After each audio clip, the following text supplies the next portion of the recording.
प्यारे दोस्तों, एक के जब टारगेट में आपका स्वागत है।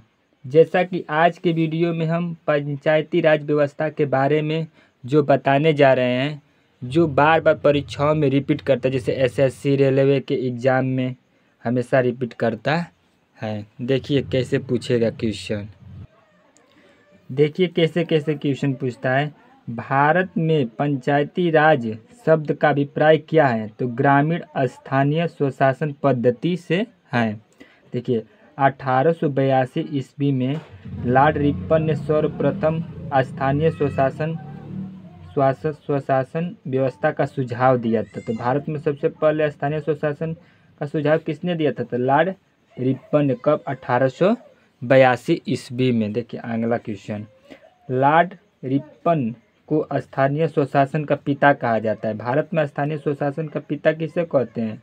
लॉर्ड रिपन को। स्थानीय स्वशासन को लोकतंत्र की पाठशाला किसने कहा था? स्थानीय स्वशासन को लोकतंत्र की पाठशाला किसने कहा था? तो लॉर्ड ब्राइस ने कहा था। भारत में पंचायती राज व्यवस्था कहाँ से प्रेरित किया गया है? भारत में पंचायती राज व्यवस्था पूर्व सोवियत संघ से प्रेरित किया गया है। अगला क्वेश्चन देखिए।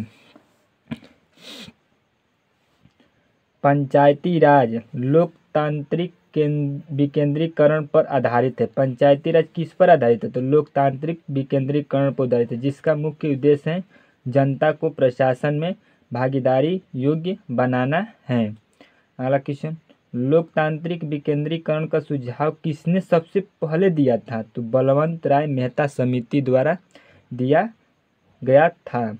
भारत में ग्रामीण जनता के स्तर में वृद्धि के लिए के.एम. मुंशी समिति के सिफारिश पर 2 अक्टूबर 1952 को सामुदायिक विकास का कार्यक्रम शुरू किया था। आगे देखिए। इस कार्यक्रम के मूल्यांकन के लिए बलवंत राय मेहता समिति बनाई गई थी। ये बलवंत राय मेहता समिति को भारत के पंचायती राज व्यवस्था का वास्तुकार कहते हैं। तो भारत में पंचायती राज व्यवस्था का वास्तुकार किसे कहते हैं? तो बलवंत राय मेहता समिति जी को। देखिए पंचायती राज किस विषय का है? पंचायती राज किस विषय का है? राज्य सूची विषय का है। पंचायती राज राज्य सूची विषय का है। भारतीय संविधान के नीति निर्देशक तत्व के अंतर्गत अनुच्छेद 40 है। तो अनुच्छेद 40 के तहत ग्राम पंचायत के गठन हेतु प्रावधान लिखित है। मतलब कि अनुच्छेद 40 में क्या है? ग्राम पंचायत के बारे में लिखा गया है। 73वां संविधान संशोधन के बारे में देखिए। 73वां संविधान संशोधन 1992 द्वारा पंचायतों को संवैधानिक दर्जा दिया गया है। जो पंचायत राज है, जो गांव में जो पंचायती राज है ना, उसका 73वां संविधान संशोधन द्वारा कब? 1992 ईस्वी में इसे संवैधानिक दर्जा प्रदान किया गया था। संवैधानिक दर्जा को सिफारिश एल.एम. सिंघवी समिति 1986 तथा पी.के. थुंगन समिति 1988 ने की थी। आगे देखिए। भारत में सर्वप्रथम पंचायती राज व्यवस्था त्रिस्तरीय शुरुआत की गई थी। भारत में सर्वप्रथम पंचायती राज व्यवस्था त्रिस्तरीय शुरुआत की गई थी। कब? 2 अक्टूबर 1959 ईस्वी में। उस समय भारत के प्रधानमंत्री कौन थे? तो पंडित जवाहरलाल नेहरू जी द्वारा राजस्थान के नागौर जिला में हुआ था। तो भारत में सबसे पहले पंचायती राज कब चालू हुआ था? 2 अक्टूबर 1959 ईस्वी में। कहाँ पर? राजस्थान के नागौर जिला में। उस समय भारत के प्रधानमंत्री कौन थे? तो पंडित जवाहरलाल नेहरू जी थे। देखिए अगला क्वेश्चन। फिर चालू हुआ आंध्र प्रदेश। आंध्र प्रदेश दूसरा राज्य बना था। कब? 11 अक्टूबर 1959 ईस्वी में। पंचायती राज व्यवस्था जो महबूबनगर जिले के शादनगर विकास खंड में लागू हुआ था। तो भारत में सबसे पहले पंचायती राज किस जिला में हुआ? तो राजस्थान के नागौर जिला में, और दूसरा आंध्र प्रदेश में हुआ था। फिर देखिए अगला क्वेश्चन।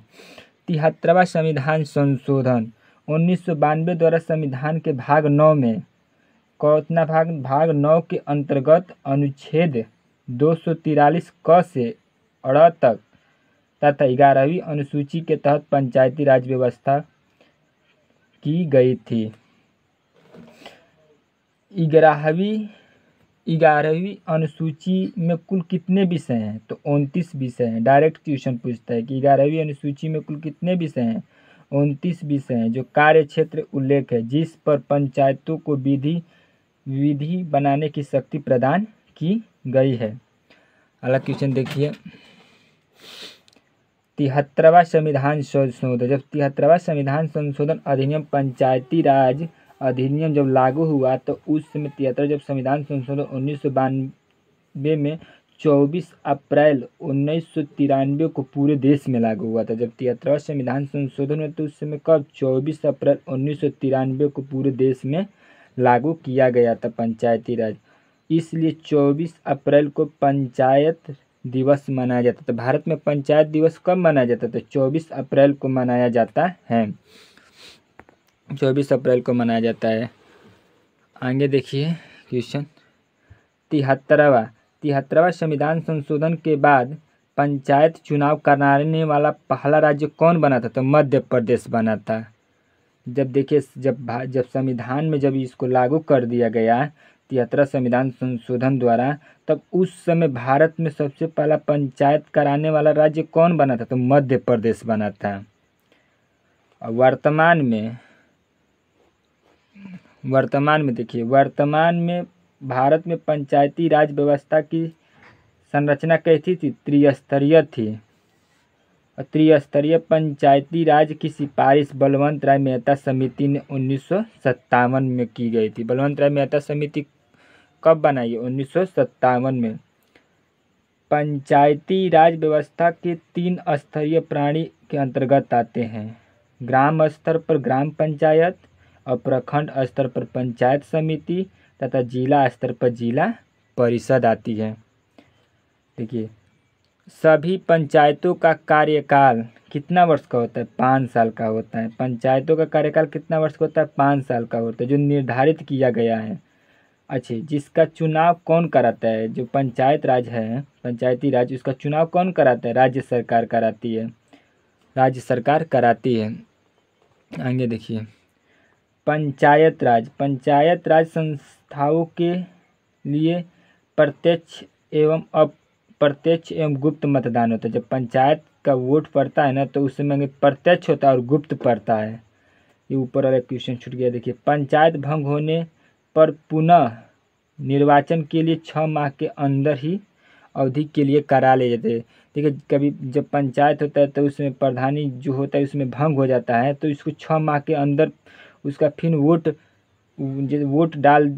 किया जाना चाहिए। इसकी 6 माह के अंदर फिर एक नया पंचायत चुना जाना चाहिए 6 माह के अंदर। ये पंचायती राज की सबसे छोटी इकाई ग्राम सभा है। पंचायती राज की सबसे छोटी इकाई क्या है? ग्राम सभा है, जो ग्राम पंचायत कहते हैं। ये मतदाता सूची में दर्ज अर्थात 18 वर्ष पूर्ण कर चुके सभी लोग पंचायत सभा के सदस्य होते हैं। भारत में प्रत्यक्ष लोकतंत्र का उदाहरण ग्राम सभा है। भारत में प्रत्यक्ष लोकतंत्र का उदाहरण क्या है? ग्राम सभा है। आगे देखिए, पंचायत के चुनाव के लिए उम्मीदवारों की न्यूनतम सीमा कितनी? 21 वर्ष। मान लीजिए कि हम लोगों को पंचायती चुनाव लड़ना है, तो हमारी उम्र कितना होनी चाहिए?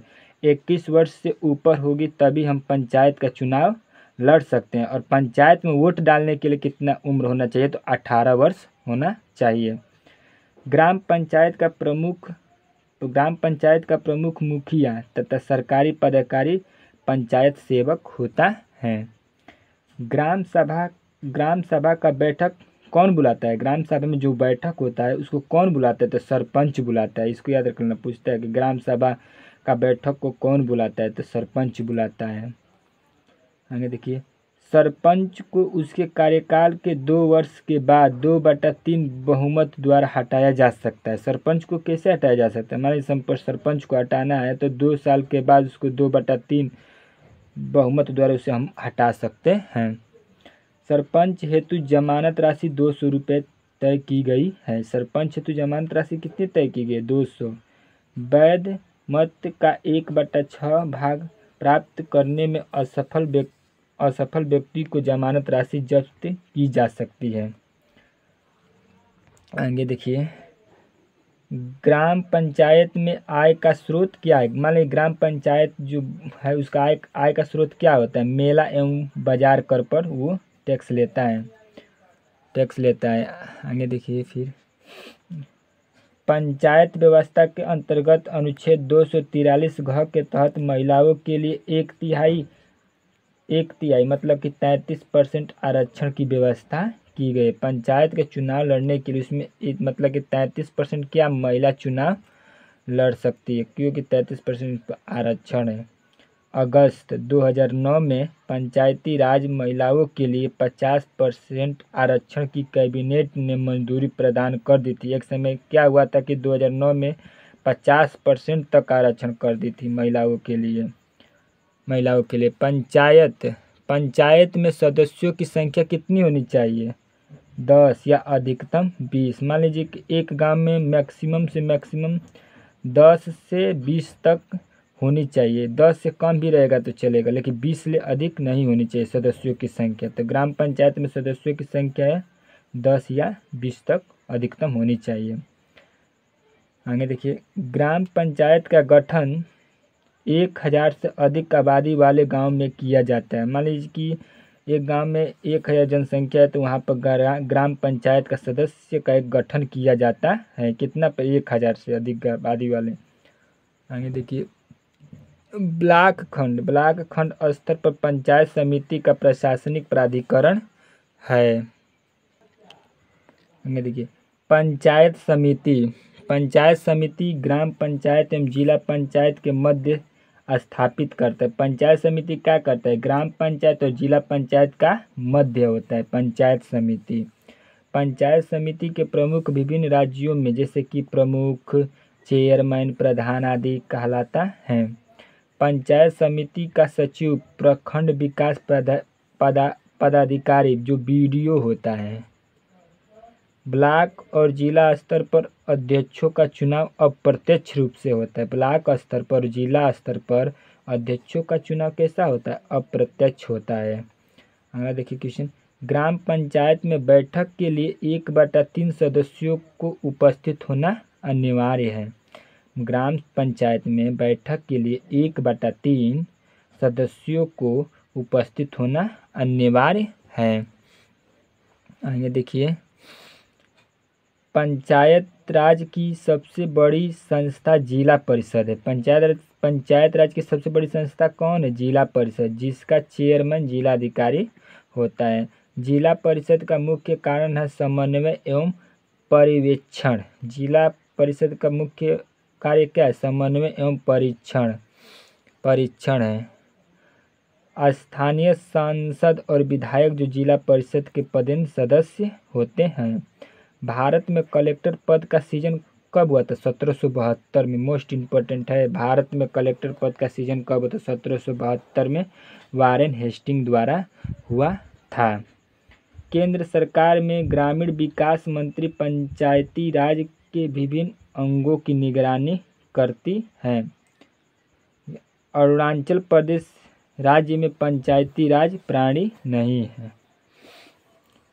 पंचायती राज संस्थाएं अपनी निधि हेतु सरकारी अनुदान पर निर्भर करती है। पंचायती राज संस्थाएं अपनी निधि हेतु किस पर, सरकारी अनुदान पर निर्भर करती है। पंचायत स्तर पर राज्य सरकार का प्रतिनिधित्व ग्राम सेवक करता है। पंचायती राज व्यवस्था के अंतर्गत द्विस्तरीय ग्राम सेवक करता है। पंचायती राज व्यवस्था के अंतर्गत द्विस्तरीय संरचना का सुझाव किसने दिया था, मतलब द्विस्तरीय के, अशोक मेहता समिति। कब, 1977 में पूछता है कि अशोक मेहता समिति कब है, तो 1977 में। कैसी स्तरीय थी, तो द्विस्तरीय थी।